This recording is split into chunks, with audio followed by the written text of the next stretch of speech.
Yes, ladies and gentlemen, you're watching the CDC follow through with me, Avanish Hegde, and it was 2017, the winter of it, that Delhi last hosted a test match. And now, since we're building up to the summer, all roads lead to the Firozshah Kotla once again for the second test in this Border Gavaskar Trophy between India and Australia. And remember, India wiped the floor with Australia. I say that kindly, even though that I have two Australian fans on the show today. But 132 runs in an innings, not to forget, a winnings by innings and all of that. But there's so much to talk about heading up into Friday's test. We'll start with the teams, and I have to ask Anirudh this in terms of India selection. We know that Shreyas Iyer is back in the squad, but might not start. Can you give us a little bit more updates on that, Anirudh? I think if Shreyas is indeed 100% fit, I mean, he's been declared fit by the NCA, but we are not sure if we can take that word because we know what happened with Bumrah a couple of weeks back, as in he was added to the squad for the Sri Lanka ODIs and they said he was fit and then he had to be pulled out the last moment. So that was also a back injury, I guess. But yeah, let's assume that Shreyas will be 100% fit. In that case, I have no doubt that he should come in place of Surya, and he will, I think. And I still don't think Gill will be in the 11 yet. I think Rahul will get one more game at least. And if Rahul, say, probably fares like how he did in the first test, maybe if he fails to cross 25-30 or something like that, then I think Gill will replace him eventually as Rohit's partner for the third test.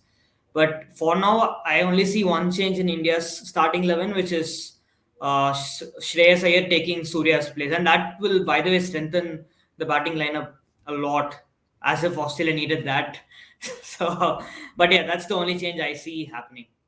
Okay, I'm glad that you mentioned KL Rahul there because there have been some quotes going around in the media. Now, this is what one of the senior BCCI officials came out and said the other day, earlier this week to be more precise. Now, he says KL Rahul has a captain and coach's trust. Everyone goes through a bad run. Virat had an extended poor run of form, but he bounced back. We just need to be patient with Rahul too. He is a classy player and he will surely bounce back. Yes, he can be dropped as there's nothing called vice captain's immunity, but it's a team management's call. Any discussion will be after the Delhi test. What do you make of those comments, Anirudh? The fact that they've come out and they've backed KL Rahul, he's going to get a longer rope for sure, potentially to that WTC final as well, or is that wishful thinking from KL Rahul's fans' perspective?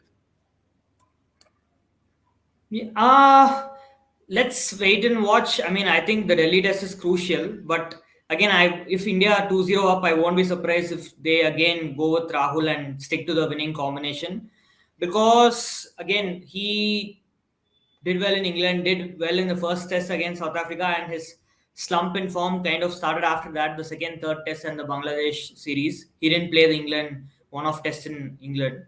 But this is not like an alarming decline where he's been found out technically like he was in 2018, or it's not. I mean, it's just, I think he's probably struggling to adjust to different formats. Probably he's short on red ball practice. But yeah, I mean, it will be really interesting if Rahul does indeed fail in this Delhi test because then we are looking at a scenario where probably Gill could come in because let's not forget there's I think a 10-day gap between the second and the third test. So it's almost like the second leg of the series altogether. But I have no doubt that Rahul will play this particular test and even if he gets a half century, I think he will go on to play the rest of the series. Remember, Rahul just needs to draw some sort of inspiration from that 2017 Border Gavaskar Trophy because he was immaculate in that. So let's see if he can go onwards and upwards. Sanket, I'll come to you right now with regards to Australia's changes. And we can presume there could be easily 2, 3, maybe 4 changes. Talk to me in what they're going to be doing in the build-up to the Delhi test. So I think with Australia, I think there has been a lot of question marks with the fitness of a few key players. Like there have been conflicting messages I think coming out in the media as well. I think in the immediate aftermath of the defeat in Nagpur, the very next day we saw a report that David Warner is all set to be dropped for Travis Head at the top of the order, and then Andrew McDonald came out and said that they're not considering any such thing.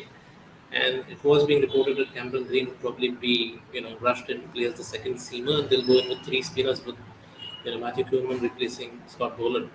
And then the reports come out that Cameron Green is highly unlikely to play in probably more likely to bring in Mitchell Stark. He seems to be further advanced in his recovery process than Cameron Green. But Mitchell Stark cannot bat at number 7, and Australia already have a really, really long deal. So that Mitchell Starc plays, it has to be as a like for like swap for Scott Boland, and they'll still we still have only two spinners on the side. And there won't be any space for Matthew Kuhlman, or although unless they do something which is unexpected, which I'll come to it later. Uh, and yeah, so I think the latest news seems to be that today is that both Cameron Green and Mitchell Starc are unlikely to make it. So honestly, I think after all the talk of 3 or 4 changes, I actually would not be surprised if Australia don't make a single change. Like, I don't think they can go back on the on Travis Head, like one test after dropping him as a horses for courses selection in the subcontinent, to go back and drop Matthew Renshaw after just 2 innings. Like, he hardly faced. Like, it's not like he batted for 50 deliveries and struggled. He just got out in his first few deliveries. So just dropping him for Travis Head, I think so soon would be, I think, quite a knee-jerk reaction. So I think he will get another test. Warner, I think, is definitely getting another test.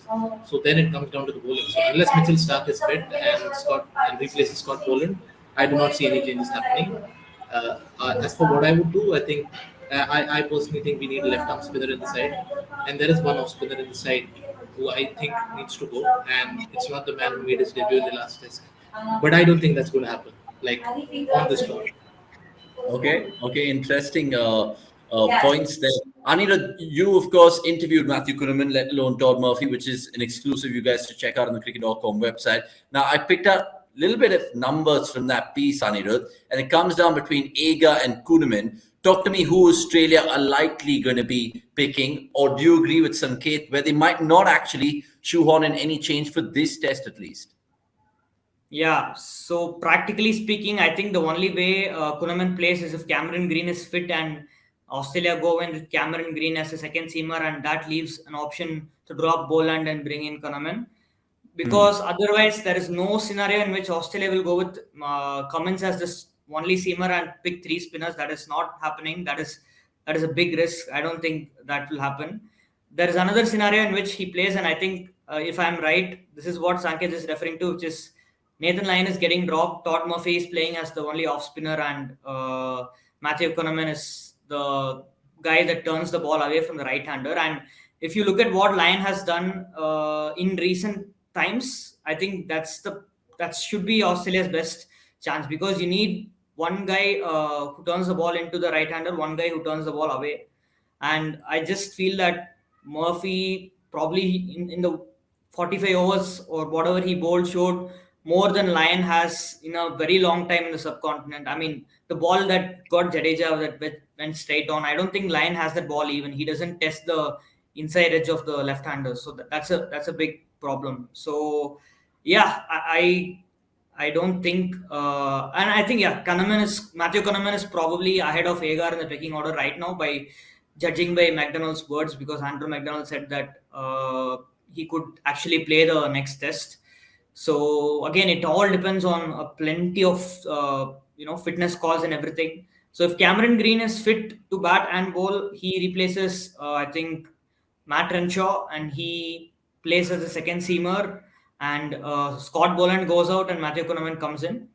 If that's not the case, then either Mitchell Starc comes in for Scott Boland, or Australia play an unchanged 11. And I think on the bowling side, but I still feel Travis Head will take Renshaw's place regardless. I just feel that after all the backlash that happened after the first test, I have a strong feeling that Head will come into the 11, because I know that Renshaw probably got out facing like 12, 13 balls across 2 innings, but just felt that he was not ready at all in any way to play Test cricket at this point. So yeah, I won't be surprised if Head comes in. And not to forget, Head also gives them a fifth bowling option, which is far better than what Renshaw bowled. That 1 over he bowled in the first test, that was very bad. So yeah, Head is much better bowler than Marnus Smith, Renshaw and everyone, and he can turn the ball sharply, which I don't think both Lyon and Murphy can do. So yeah, if there's a rough or something outside the right hander's off stump, then Head can actually target going through the defense of the right hand batters. He did that in Sri Lanka. So yeah, Head I think comes in to the 11, but I won't be surprised if the bowling remains unchanged. I think if you look at it from just a neutral perspective, you're automatically thinking changes because Renshaw and maybe Hanscombe goes out because they're just backed in the 2017 evidence, and then you get Travis Head and Cameron Green if fit, but that's not the case. Maybe Mitchell Stark for Scott Boland, but let's see.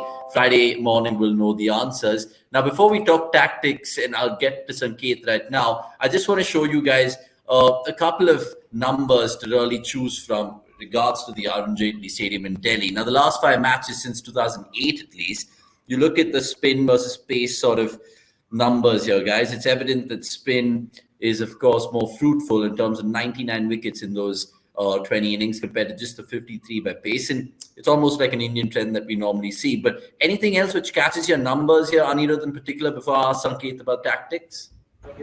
Yeah, well, both forms of bowling average over 30. So that, I think, probably shows that it is one of the better batting services in India. Yeah. And I think apart from the 2013 test, in the 2013 Border Gavaskar Trophy, which was a ranked turner, all the matches, other matches, I think, have been played on reasonably good batting surfaces. Like even the series against South Africa in 2015, that still went late on day 5, despite South Africa coming into that test in extremely short on confidence, with the batting having been completely dismantled in the first 3 test matches. So Correct. yeah, I think the reports coming out from today seems to be that it's going to be another slow turn up. Like it's not going to be a 2013 kind of a surface. I would expect something more along the lines of 2017. I want to showcase the results in Delhi in the last 5 test matches, that is, at least. And you can see that India have been pretty dominant there. They've not lost a single test since 2008 in Delhi. And you can see as well all those games that Sanket was alluding to. South Africa in 2015, India eventually getting the result in that one.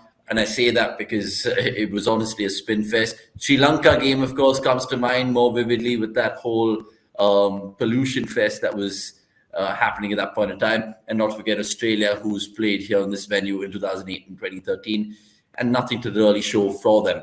I'll get to Anirudh right now, and I'll ask him a little bit more on the numbers right now. It's hometown hero Virat Kohli returning, but Anirudh, any sort of numbers and inspiration he can draw from the home venue, or do you think Virat will probably have another low test? I mean, I don't want to make any predictions, but I mean, right now you'll have to be a brave person to come out and say that Virat will score a century or he'll contribute, because he's, again, the way he got out in the first test. I know it was a terrible delivery, but it's been happening to Virat for like 2.5 years now in test cricket. So it's just hard to say that he just got out to a bad shot, because something or the other keeps happening to him in red ball cricket. But more than Kohli, I think Australia need to keep an eye out on Pujara again, because it's his 100th test, and there is no way that he is going to play and get out the way he did in the first test, where he kind of took a ball outside leg stump, tried to sweep it and top edged it and hit it straight to Scott Boland at short fine leg. So I don't think Pujara will ever get dismissed like that again. And if the wicket is indeed a slow turner, and that I think probably handicaps Australia as well, because both Lyon and Murphy are guys who enjoy pace on the wicket, who enjoy bounce as well, and we all know Delhi doesn't bounce a lot. So yeah, and the pace, that also kind of takes the pacers out of the picture, and I think Pujara will also be happy with that, because Pujara, even though he's he's had his struggles against pace across conditions in the last 3 years, and we even saw in that Bangladesh test, he, I think, was put down by the keeper a simple chance, and after that only he went on to make a big score. So yeah, Pujara is one to watch out for. Rohit, again, like we discussed in the pre-series preview, Rohit, the Bradman of home tests, and I don't know how Australia will get him out. It's really hard to see how Australia will get him out, unless again Cummins kind of managed to swing the ball early on and test his outside edge. Maybe that is one way, but yeah, Rohit is going to be a headache, and we have the whole lower order as well, where Jadeja, Aksar, and Ashwin are kind of invincible, and then you have Shreyas Iyer coming to the picture as well. So yeah, I mean, it's very hard to see Australia taking 20 wickets. It's just can't, even 10 wickets for that matter. Forget 20. Yeah. I mean, it's going to be really interesting to see how Australia go about their business and what their modus operandi will be, at least for this one, because like they've learned from Nagpur, I'm sure they don't want to repeat their mistakes. We'll just talk about tactics to wrap up the show here. But before that, let me just showcase some bowlers numbers if you guys are wondering how the current Indian crop fared in Delhi. Ravi Ashwin, of course, thriving in this venue. In his 8 innings, pocketing 27 wickets and an average of 20.1 is quite ridiculous. Jadeja as well. I think he was man of the match in that 2013 test against Australia. So, well, will it be Jadeja, Wu? Only time will tell. And of course, Umesh Yadav didn't play the Nagpur Test, but Mohammad Shami did. And let's see how that trickles forward. Before we move on with the show, we want to, of course, plug in this right now. And I'm talking about Play the Odds. It's a brand new feature on cricket.com. Right, so that was Play the Odds. You guys can check that out. And like Anirudh was hinting earlier, we've also done a stats piece on Cheteshwar Pujara to celebrate his 100th test. It's on the website right now, and you guys can check that out too. And not to forget, another piece written by Anirudh himself about Virat Kohli's slump, but India still being the dominant batting powerhouse they are at home. Right, just to finish up talking tactics then, guys, what can we expect from this Delhi test? Is it going to be another bat first, bat big sort of test? It's always that, right? Sanket in India. In particular, if Australia win the toss again, they simply have to get it right batting first. Yeah, I think the only realistic template for Australia to win the test, I think, would be on a slower turner. And they have to do what England did in Chennai in 2021, where Joe Root scored a big double hundred, and he was backed up by Dom Sibley and Ben Stokes and a few others. Get a big total on the board, and then put India under scoreboard pressure. That is the only realistic, because this Indian batting lineup is vulnerable. We have seen that, but ultimately, I just don't think the opposition have been in a position to post big enough totals to really strangle them. Like, they are heavily reliant on their lower order. That works when you're playing on matches which are like 200, 250, 300 par. I think that works. But if you're staring down total of 400, 450 plus, that is when you need your top order to score runs. So if Australia want to expose that weakness of India's batting lineup, like the frontline batsmen not firing on all cylinders, then they need to put runs on the board. And obviously that's easier said than done, because honestly, in terms of skill set, I think they've probably prepared as well as they could have. Like, there has been a lot of talk about not playing a one match. I honestly don't think it would have made any difference. I think it's almost. I personally agree with their strategy of customizing the nets and getting to play the way you want and preparing the way you want, rather than in a warm-up match where you're bound by certain rules and conditions. So I just think that every player's had their own preparation, but ultimately when you come up against Jadeja and Akshar and Ashwin, you cannot replicate those kind of bowlers in the nets. So the only really way that you can actually figure them out is on the field, and that's where I think against Steve Smith becomes the key, because he is one of the greatest problem solvers in the history of the game on the field. And others will have to step up. I mean, I'm not very optimistic that's going to happen, because ultimately I just think Australia are outgunned in skill in this series. Like, their batting, I think they tried their best. I don't think they are struggling because they lack passion or they lack a hard edge or anything of that sort, like Alan Border alleged. Yeah. But ultimately they're just up against a ruthless machine in these conditions. Okay. I love those points, even though it's an absolute bustle from your end, because I don't know where you're working out of it. It sounds like a fish market to me, Anirudh. But jokes apart, let's just end up this show right now by asking Anirudh how Australia are going to look at this Delhi test. Will they look at it in a way that if they got Rohit out cheaply, it would have probably been even Stevens of a test? Or do they look at it with certain plans that they really kind of failed to implement and execute in Nagpur? How are they looking at it, Anirudh? Yeah, I mean, let's be honest, from before the series, we all thought it would be a close 2-1 either side. But after the first test, it's clear that the gulf between the two sides is significant in these conditions, especially if it's a square turner or even, I think it was Dan Brettig who wrote that the key to beating Australian subcontinent is not preparing a rank turner, but a pitch that just turns enough, which kind of, exposes the incapability of certain batters to not bat long periods of time, and like how Sri Lanka did in the second test. So Australia will have to get Rohit out early. That's probably number one in their priority list. And Cummins, first of all, has to bowl a much better spell than what he did in the first test with the new ball, because that kind of set the tone for India. Rohit hitting 4 or 5 boundaries in the first 5-6 overs. I think when you're defending 177, that's just inexcusable. So, like Sanket said, if Australia bat first, ensure that if the conditions are like decent, put at least 400 on the board, at least 400. Worst case 350, 375. Then you can at least compete for 2 or 3 days without the game getting over just like that. And if Australia lose the toss, then probably bowl India out for under 300 maybe. Maybe then you're thinking that if we get a 50-60 run lead, then something could happen. So I think these two, from an Australian perspective, score 400 plus if you're batting first, bowl India out under 300 if you're bowling first. So I think that's the only way they can even think of winning the test. It's not very often that we see two Australian fans kind of being coy about it, not really kind of pushing the envelope, but understandable, because Nagpur just gave us a teaser of what's to come, but we hope it's a more even Stevens affair. Thank you, Sanket and Anirudh, for making your time and presence felt in the CDC follow-through with me. More to come. Catch us on Friday, of course, for the second test day 1 review at 5:30 p.m. Until the next time, so goodbye from me, Anirudh and Sanket. Enjoy the rest of your week, and we'll see you shortly.